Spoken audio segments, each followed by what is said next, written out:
Hello, and welcome to the MMA Mic Drop Podcast. My name is Jade Bunky, and I'm joined by the one and only Milo McGregor, who is not only one of the nation's top up-and-coming amateur surfers, but also an emerging MMA analyst. In today's episode, we are going to break down every single fight that's about to go down at UFC 302. Islam Makhachev versus Dustin Poirier. Milo, this is a pretty fun fight card. I'm pretty amped on it. What grade would you give it? And what are your general thoughts? I'd give it an A minus. I'm really interested in the first two fights, but not as interested in the other ones. Yeah, I think there's some pretty good fights all the way down this card, even in the prelims. But yeah, those top two are very interesting. I would give it a B plus, only because I'd probably rather see Islam versus Sarukian and maybe Strickland versus Chimaev. But with that said, I mean, these fights are absolutely fascinating. I'm excited about it. So let's jump right in. First up, Islam versus Dustin. And let me give a quick breakdown of each fighter before I give my prediction. So Dustin, he has an all-around game. He's good on his feet. He's good on the ground. If he gets top position on the ground, he's got some mean ground and pound. He's got some nasty elbows. But I think when it comes to Dustin Poirier, there's one thing about him that stands apart from most other people, in the entire sport, is he's got that dog in him. I mean, we've seen him hurt so many times, and even if he's hurt, he can take it to another level. He can find that place that can not only give him a chance to survive, but give him a chance to win. And it's interesting because Islam is dominant, right? And he's a grappler. He's a Dagestani grappler, really heavy top control. We've seen him just demolish some elite level fighters very, very quickly. But he's still pretty young in his title reign. He's only had 2 title defenses, and they're both against featherweights. So it will be interesting to see how he does against another, top level lightweight. Now, the problem though is Dustin Poirier is 35, right? And I think Islam is just a little more athletic than him. I mean, they're both really big for the weight class, so I don't think Islam's going to be able to push him around as easily. But I think he's going to have, an advantage in the grappling department. He's also going to have an advantage in athleticism. And all I got to say to Dustin Poirier, whatever you do, do not jump guillotine, particularly against Islam. This is the one person against whom you do not want to do it. But I'm going to take Islam by second round submission. What's your pick? Dustin by guillotine, first round. Seriously, what's your pick? Or is that your pick? Who knows? No, I think Dustin Poirier by 4th round TKO. You think it's going to be TKO? Okay. Yeah. Do you think he's going to go for the guillotine against Islam? Because to me, that's yeah. You think he's going to do it anyway? I think he's going to do it anyway, for sure. So do you think when he does that, is he going to get stuck on the bottom and just get dominated? He's going to get dominated for probably like the whole round if he does. Well, I think he will do it. Okay, but you think later in the fight he's just going to light Islam up on his feet, catch him, and then finish it? He's definitely the guy to do it, to put somebody out in a crazy moment. Yeah, I mean he does have good power, and I think he'll probably have the advantage on the feet. I think it'll be a slight advantage because I think Islam has improved a lot. So you have Dustin by 4th round TKO. I have Islam by 2nd round submission. Let's move on to the co-main event: Sean Strickland versus Paulo Costa. Milo, I'm going to let you go first on this one. This is actually a really good fight. I'm not 100% sure, but I think it's going to be Sean Strickland by a dominant decision, or Paulo Costa by a TKO somewhere in the fight. But I'd probably go with Sean Strickland by decision. You know what? And it's funny because you just mentioned the 2 most likely outcomes, and those 2 likely outcomes have different winners, right? Paulo Costa is explosive. He's got those really crazy high kicks, and if he catches you with one of those high kicks, that can take anybody out, right? Yeah. He hits hard, great power, very athletic. We saw in his fight against Robert Whittaker, he was going toe to toe with Robert Whittaker. He did not gas, which was a little surprising. And then look at Sean Strickland. I mean, he went toe to toe with Dricus du Plessis. Many people thought he won. He beat Israel Adesanya. and then you look at some of the wins he's had. He's beat Brendan Allen, he's beat some really good guys. I mean, I think he's a little bit of an underrated fighter just due to the simplistic fighting style. But I expect him, he's going to come forward. He's going to, come forward. He's going to, get in that Philly shell. He's probably going to do well checking the low leg kicks. Good luck on the high leg kicks. I think he's just going to wear Costa down. And I'm with you. I think it's going to be a decision. I think Costa will have moments. He might. I don't even know if he'll rock him. I mean, he's really got to catch Strickland clean, and I don't know if he's going to do that. It's a fascinating fight, and I think the two most likely outcomes: Paulo Costa, head kicks him into oblivion, or Strickland, wins by decision. I think it'll be more of a closer decision. I think it'll be maybe 49-48, maybe 49-46, but no round really too dominant. But give me Strickland by decision. All right, next up, we have Kevin Holland and Milo. Pronounce the other guy's name. Dude, I don't even want to try. Come on, you can do it. All right, I'll try. Michael Oleksiejczuk. That was absolutely terrible. It's Mikhail Oleksiejczuk. Wow. Yeah. That was pretty close, actually. In what world were you close? That was like not even remotely close. I mean, you got like that part, but the rest of it you completely butchered. That's like 1/4 of it. That's pretty good. That's pretty good. 25%. That's so okay.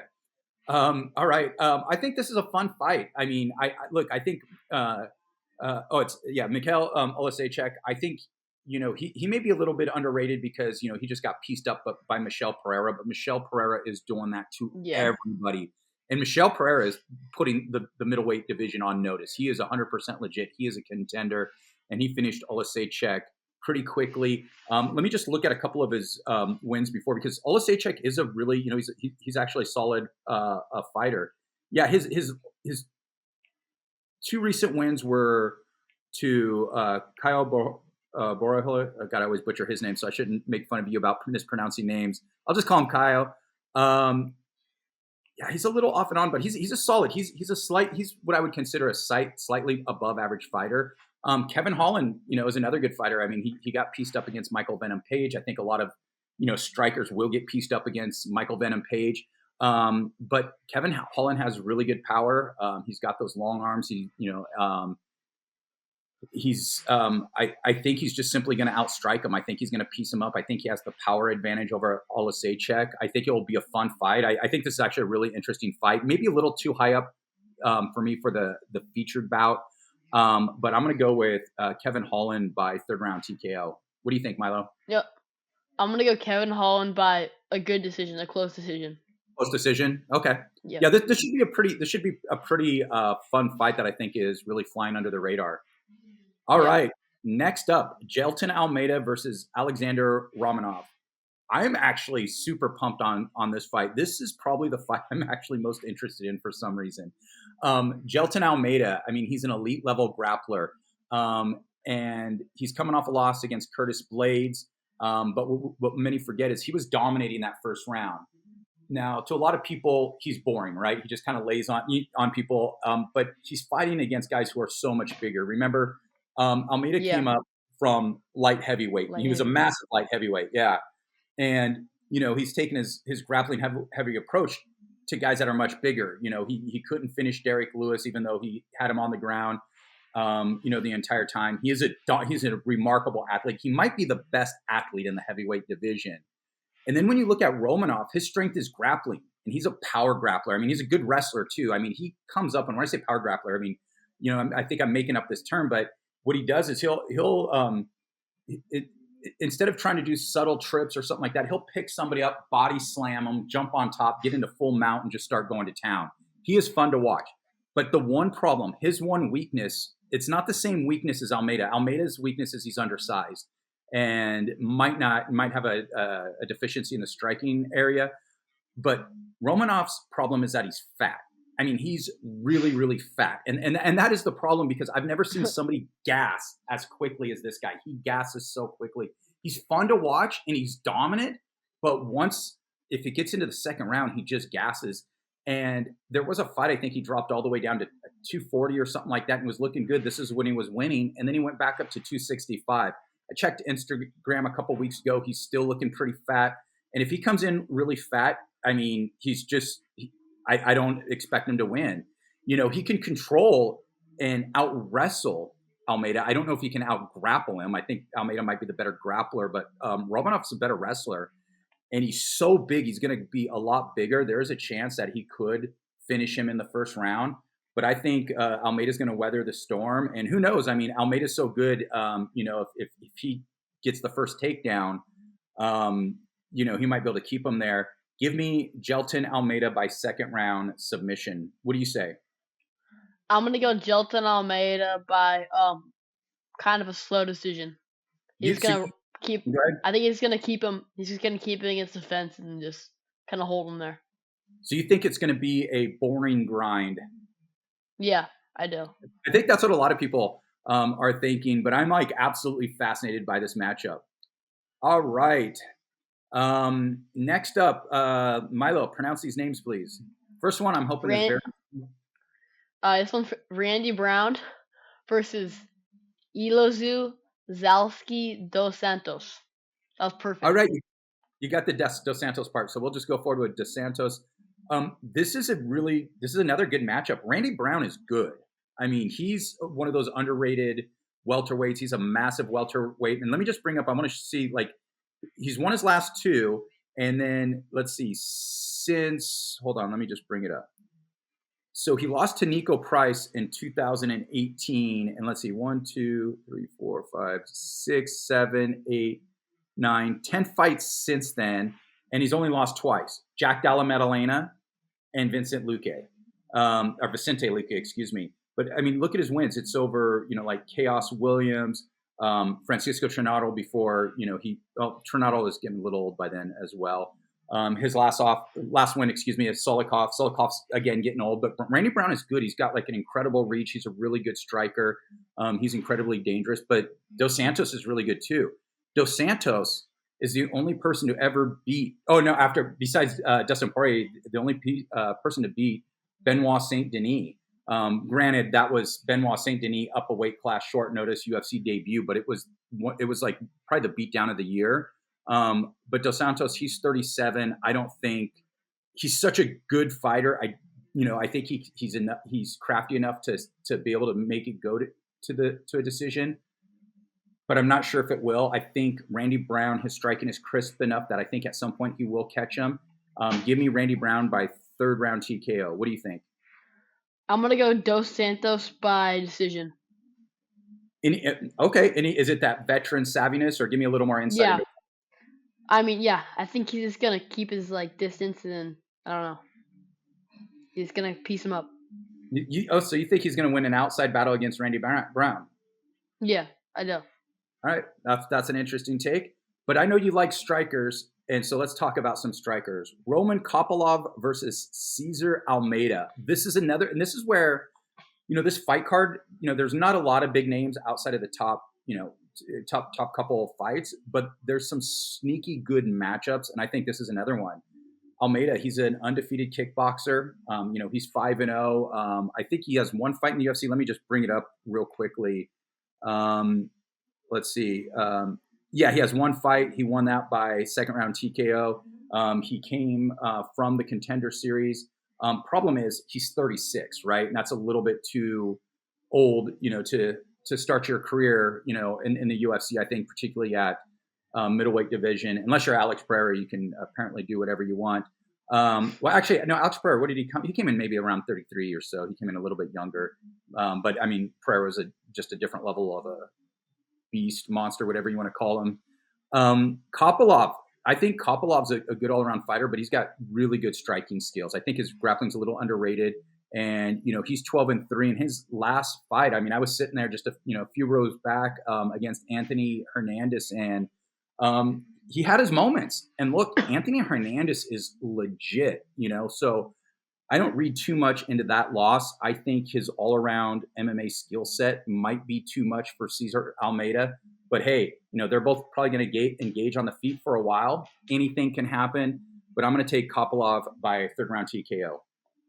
I agree with you. I'm gonna go with Kopylov, but by second round TKO. You think he's going to get it done early? All right. Yeah. All right. Okay. So read who's next. Grant Dawson versus Joe Solecki. Solecki. Okay. I'm trying to give you easier names to read so you can redeem yourself, because there's one fight, the fight that's opening. Don't even look at it now. You're gonna have to pronounce that, and we're gonna see how close you can come to making it sound like you're saying something in English. Grant Dawson, 20-2. Joe Solecki, 13-4. These are both two really good grapplers. I think another really good sneaky matchup. I was never on the Grant Dawson hype train, and I think that was pretty much validated when, he had a draw against Ricky Glenn. I think he's a solid wrestler. I don't think he'll ever be a contender. I think Joe Solecki, I think both these fighters are above average fighters. They're both solid fighters. They're fun to watch.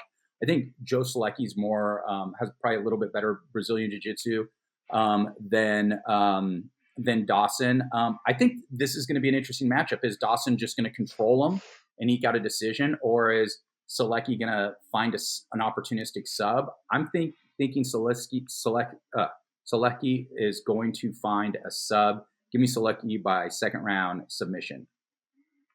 I'm going to go to Grant Dawson by probably decision.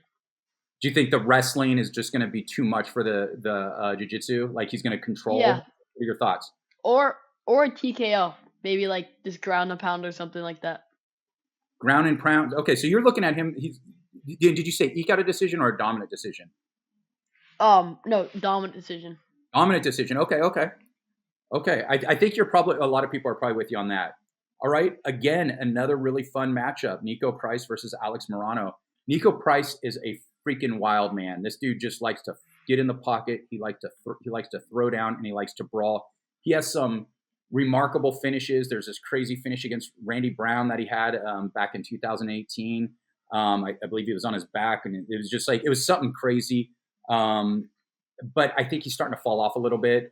He is 34. Have all these battles taken a toll on him? I mean, he's been in some wars, and I mean, he got knocked out by an old Robbie Lawler in his last fight. That was shocking to me. Even though it made the crowd happy, it made me think that Nico Price, he's seen better days, or his best days are behind him, I should say. Alex Morono, he's an interesting fighter. He's a good striker, but he's got crazy good Brazilian jiu-jitsu, and he trains. He actually, Milo, I don't know if you know this, but he trains with our friend from Sherdog, Ben Duffy. Really? They train together out in Houston. I'm sure he's rooting for him. Oh, for sure. But I know Ben will also try to do his best to be objective, and he does a pretty good job doing that. I think this is a fun fight, but I think Morono is not going to rely on his Brazilian Jiu-Jitsu advantages. I think he's just going to go in there and brawl. I was a little surprised he didn't beat an old Court McGee with ease. I expected him to finish that fight, and the fact that went the distance and it was a closer fight, even though it was a dominant, it was a clear victory, but it wasn't as dominant as it should have been given his age. I'm a little torn, but give me Morono by a decision. I think a lot of it's going to stay on the feet, but I think he's going to. I think it might be probably be a close decision. Milo, what do you think? I'm gonna go Nico Price by first round TKO. Do you know how? Do you have any insights on how he's going to do it? He's gonna do what Robbie Lawler did to him. He's taking the revenge out on Alex Morono. Yep. All right. Next up, Philip Rowe versus Jake Matthews. This is actually the one fight on the card I'm actually not interested in at all. I just think this is a really uninteresting matchup.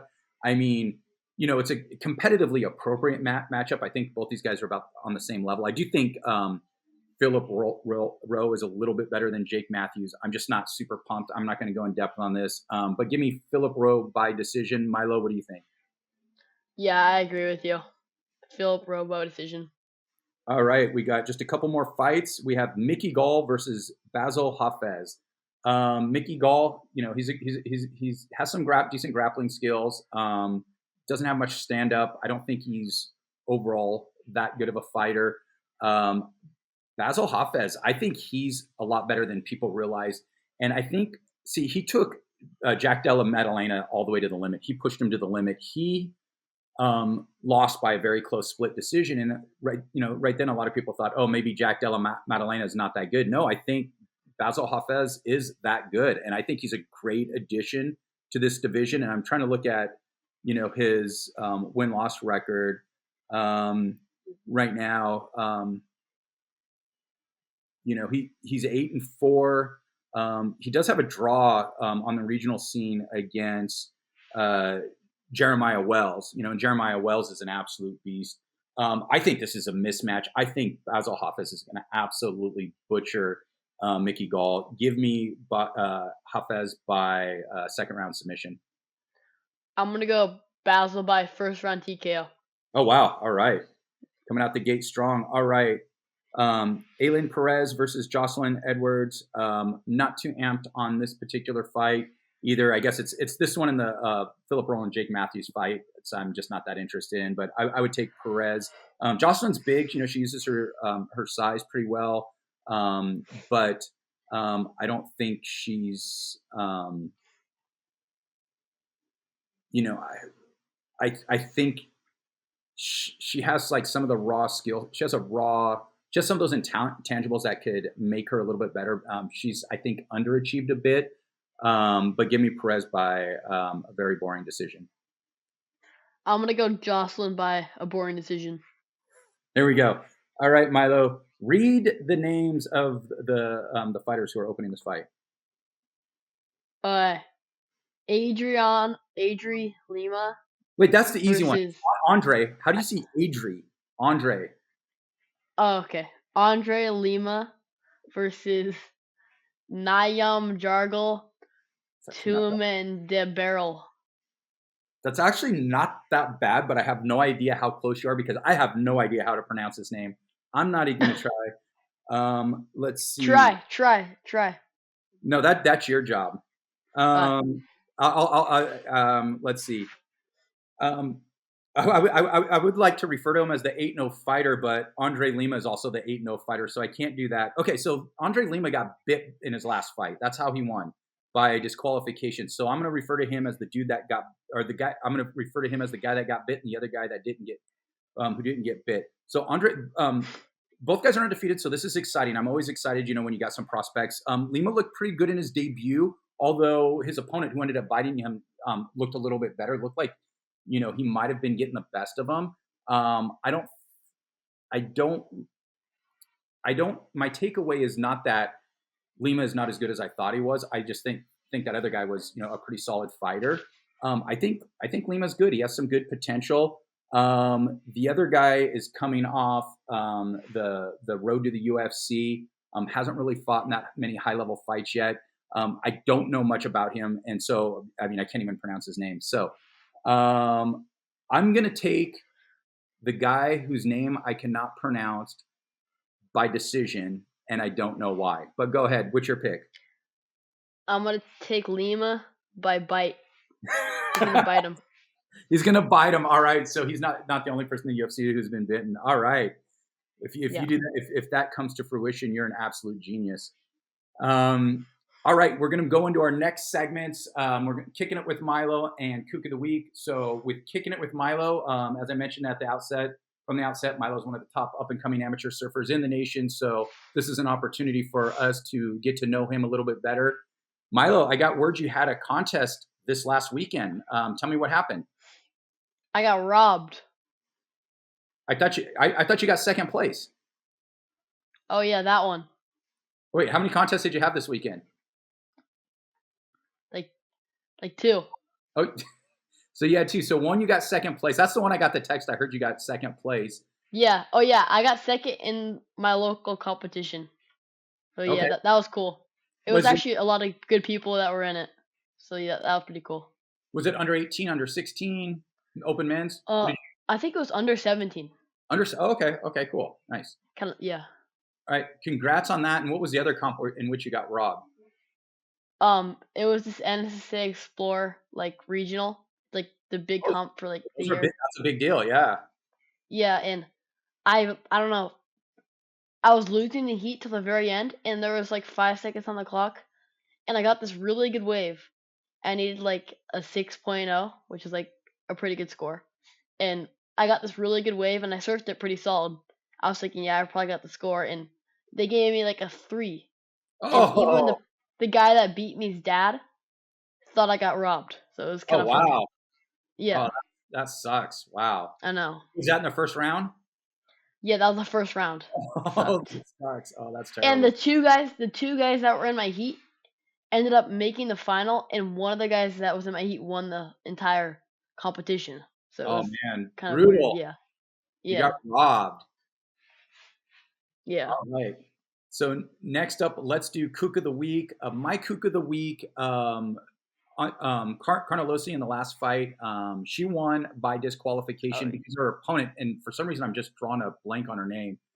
She delivered a headbutt, not one but twice, and I thought this was a great call because there's a lot of accidental headbutts, and hey, things happen. But if you watch that fight, she had her in a dominant position already. Carnelossi was hurt, and she reared down with her head, and she headbutt her. Maybe she was trying to get position. That one could be forgiven. But then what she got a warning from the ref, and so what did she do? She jacked her head back and just drove it into her face. I mean, so she is my Kook of the Week. dude. And then she Yeah, started complaining, like, "Oh, what's up with that?" And then she was complaining that Carnelossi didn't want to, she wasn't tough enough to finish. Well, hey, Carnelossi got the headbutted her. win. She won. That was, you're the Kook of the Week. So Yeah. who's your Kook of the Week? The judges that robbed me. That's my kook of the week. There you I go. even All yeah. right. Yeah. Hopefully you get better judges in your next contest. When's your next contest? Oh, I probably have one in 2 weeks. I think. I Which think type? it's oh, I think it's the final like national one. It's For another big one. what It's organization? for it's for my school comp, like my school competitions. We have like competitions. It's like the final one. Oh, okay. What schools are you going to go up against? Probably Huntington, um, Hawaii, in like the East Coast. Oh, so it's from everywhere. Oh, like it's true national. Yeah, everybody's coming together. So Newport made it to this far. Yeah, it's Oh pretty wow, cool. that's Yeah, legit. Awesome. Well, congratulations on yeah. that. That's pretty cool. Thank you. Yeah. Yep. All right. Well, any last word before we conclude? Drop the mic. We're out.